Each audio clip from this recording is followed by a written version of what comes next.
What up, Fight World? It's your boy Ego, and I'm back with some more boxing.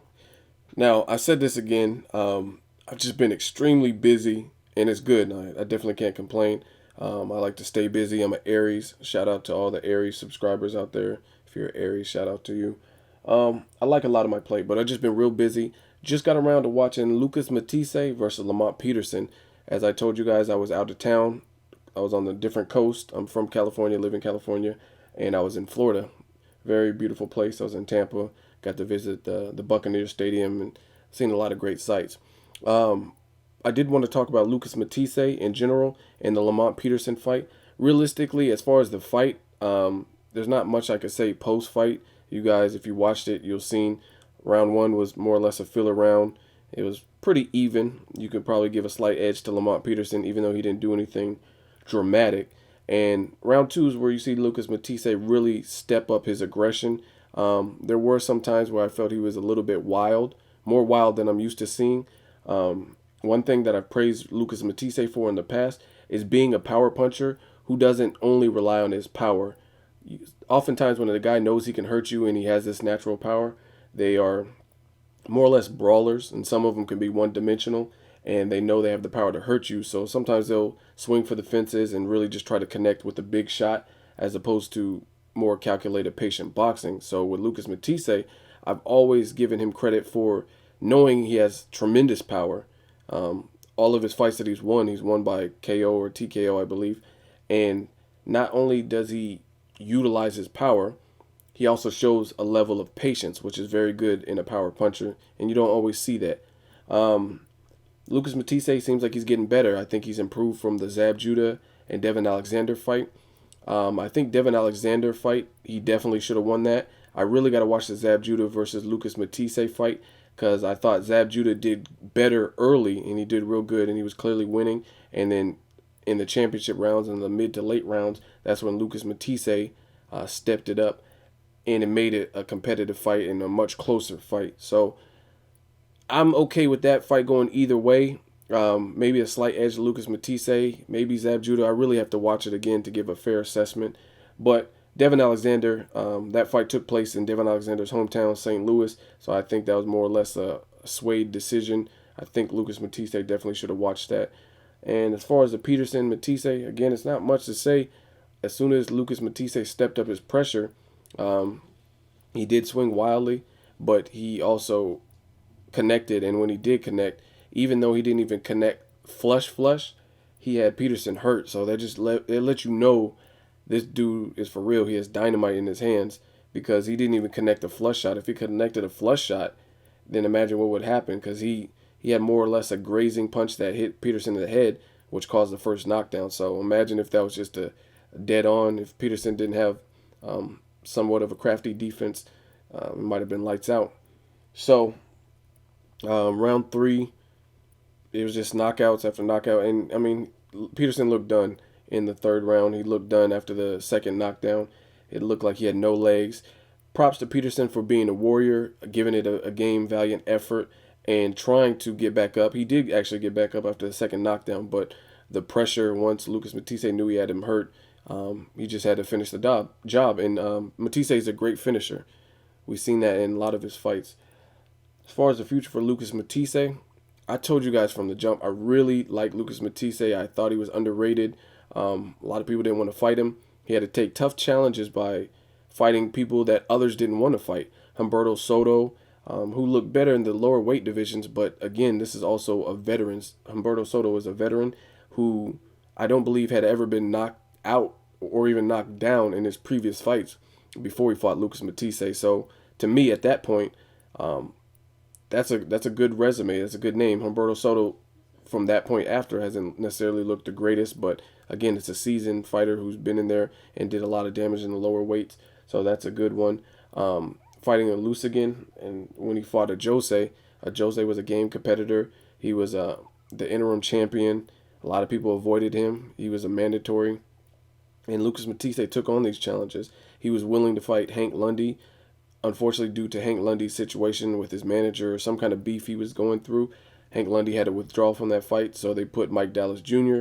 in as a replacement, and that's not Lucas Matthyse's fault. That's the management of hammering Hank Lundy.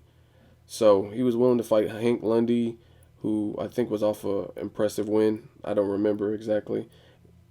He was replaced with Mike Dallas Jr. First round knockout. Dallas Jr. got destroyed in that fight, and then he took on Lamont Peterson, another person who came off a long layoff due to the testosterone testing, and he had an impressive win over Kendall Holt, another hard hitter. So to do what he did to Peterson in 3 rounds, that does say a lot to me about this guy being a real deal.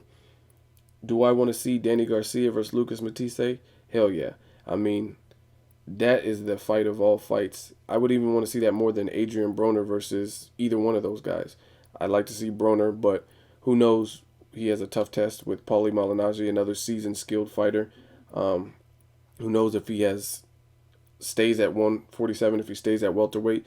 I mean, that would even be good if Broner stayed at welterweight and fought the Maidana versus Josecito Lopez winner.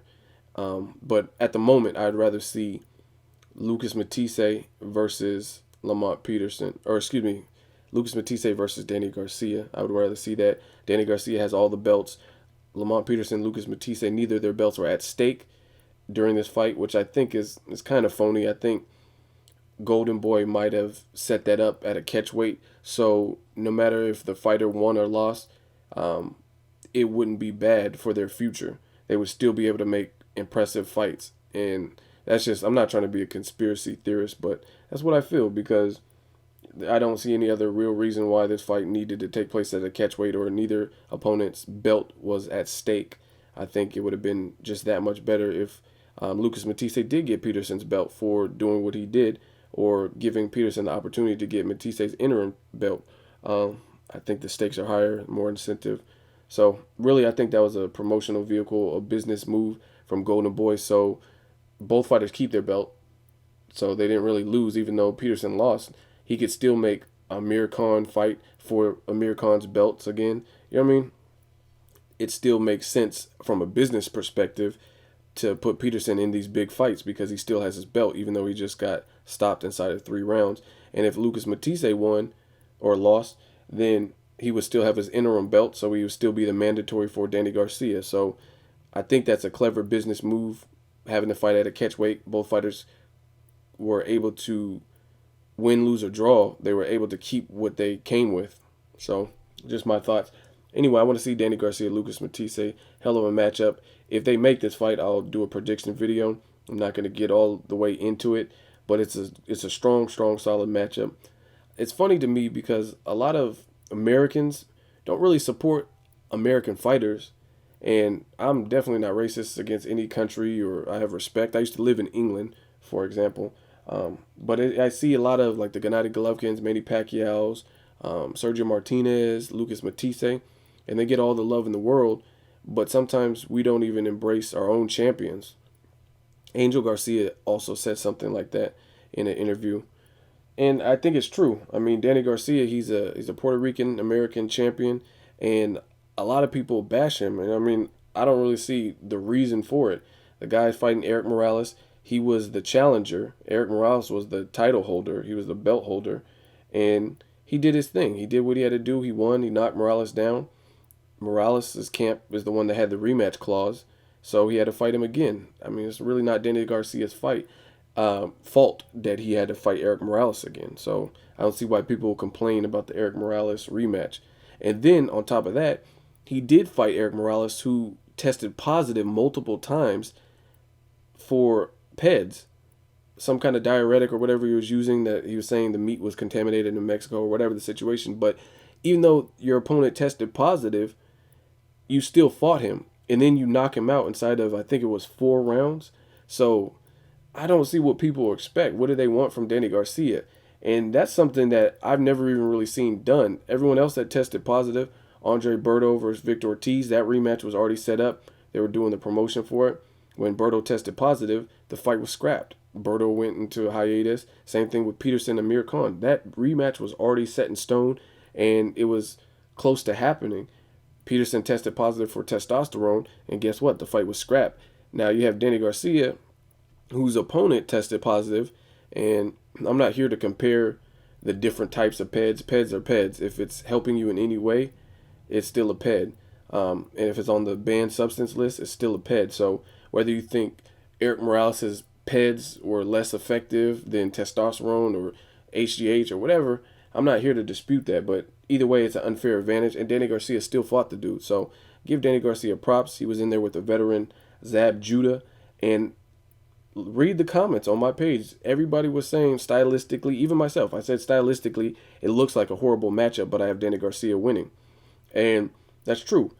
Danny Garcia is often pinpointed as a flat-footed fighter with wide looping punches, and he's going against a southpaw who's slick in Zab Judah, fast as fuck, and has power in both hands. Stylistically, it's a bad matchup, and we've seen Danny Garcia doing whatever he wanted for pretty much the first 8-9 rounds, and Zab Judah showed a lot of heart. He was in his hometown, mounted an attack, and rallied, and he never even knocked Danny Garcia down, even though he had Danny Garcia in trouble. So to me, that shows Danny Garcia does have a warrior spirit, heart. He has a chin, because he was taking some shots I know he didn't see coming in those later rounds, and he did what he had to do in those championship rounds to survive, and he had a good showing overall. He knocked Zab down more times than Matthysse did. Matthysse knocked Zab Judah down one time, and I think Danny Garcia knocked Zab down 3 times. And Zab wasn't, when he fought Lucas Matthysse, I don't think the Barclays was even created, so he didn't have that Brooklyn type love to help him out. And Zab Judah looked extremely sharp. He said he cleaned up his act. He's been sober for 4 years. He looked very focused and very sharp. I don't know exactly how his training was or if he was still partying and drinking like he said he was when he fought Matthysse, but that was a much closer fight than the entire Danny Garcia Zab Judah fight. So me personally, I don't see why all the hatred for Danny Garcia. He's stepping in as underdogs against Morales, Amir Khan, and then he's doing what he has to do. Zab Judah, that was a bad style matchup. And when I read comments from casual boxing fans, they're like, oh, Danny Garcia sucks, and he's fighting old men and has-beens. So Zab Judah wasn't fighting like a has-been, and he looked good in his last performance. So it is what it is.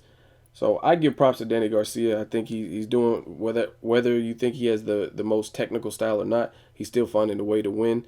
I think possibly because he has a loudmouth dad like Angel Garcia. So I think maybe some people hate him and want to see other fighters destroy him, Lucas Matthysse, Zab, or whoever, because of what his dad does. I don't really know what it is, but I personally like both fighters. I've said this for a long time. Lucas Matthysse, he's a monster. He has power. He doesn't necessarily fight like a brawler at all times. He exercises patience. I love his body work, how he focuses on the body work. Another thing he doesn't do too much is being a heavy-handed puncher. I've never really seen him punched out. I don't see him punch himself out. And if you do, tell me what fight that was. It looks like he has good conditioning. Watch the Timothy Bradley versus Ruslan Provodnikov fight, which I actually rewatched this week. And Ruslan Provodnikov had his man hurt. Timothy Bradley was drastically hurt in the first 2 rounds. And then he let Timothy Bradley mount an attack and steal most of the mid rounds except for maybe round 6. So that was because he was fatigued. You hurt him really bad in rounds 1 and 2. And then by round 3, you're only throwing for like 15 punches, which is very low. And you let Timothy Bradley outbox you. Whereas Lucas Matthysse, Jose was giving him a good fight, even though he was looking better throughout. He was winning the rounds. Jose was still showing that he was in it, and it looked like Jose has a chin and good conditioning. So had Lucas Matthysse punched himself out, he might be in trouble because it looked like Jose was taking his shots, and he was still crafty, and he was still game. He was still in the fight. So I give props to Matthysse for those reasons. Again, Danny Garcia, Matthysse, please, boxing gods, make that fight happen. That'll be the ultimate showdown at 140 to see who's who. And maybe that person moves on to fight someone like Floyd Mayweather or fight at 147, because from that point on, I don't know what else they would do. If they beat each other at 140, I don't know what else they can prove based on their own individual resumes and whoever's victorious in that fight. But I like that matchup a lot. I'm not a bandwagon person. Most of my thoughts have remained the same or consistent. I'm not saying no one can prove me wrong over time, but often my initial thoughts on a fighter turn out to be true. I've always said Lucas Matthysse was a beast, and I liked him. I'm going to put in the video responses. After Amir Khan, maybe it was after he lost to Danny Garcia, he was stating that he wants a comeback fight, and he was talking about Lucas Matthysse. And I was like, Amir Khan is crazy. Lucas Matthysse will kill him. A lot of people read the comments. It'll be in my video responses. Some people deleted their comments because they're probably embarrassed of what they said. But it's crazy to me because people were saying that I was crazy. They're saying Lucas Matthysse, he's overrated. He sucks. Amir Khan would destroy him. They're telling me I'm crazy. Now, if you look at these guys' last performances, you tell me who's crazy. Lucas Matthysse, I still feel this way. I think he'll kill Amir Khan. I don't. Amir Khan might last slightly longer than Lamont Peterson based on his hand speed and maybe his somewhat footwork and his height and range. But I think by the rounds 5 to 7, I think he's out of there. I don't see him getting past Lucas Matthysse. And Amir Khan, I give him props for having balls and guts and not backing down. But honestly, I think he'll be outgunned because if you look at Amir Khan's top strengths, his hand speed and his height, he has that Oscar De La Hoya type of long, rangy frame. And then you match it with Lucas Mathisse's strengths. He hits like a ton of bricks, and he has a chin, and he works the body. I don't see that being in Amir Khan's favor. Amir Khan's strength, there's ways to reduce someone's speed, and it just so happens that Lucas Matthysse has one of the main ingredients to stop a fighter with speed, and that's power and working the body, and he does both of those well. So again, I can't see Amir Khan beating Lucas Matthysse on his best day. That's me. Let me know what you guys think. What's next for Lucas Matthysse? Is he overrated? Is he a bum? Do you want to see Danny Garcia? Do you want to see him fight Broner? What's next? As always, hate, comment, or subscribe. Till next video, it's Ego signing off.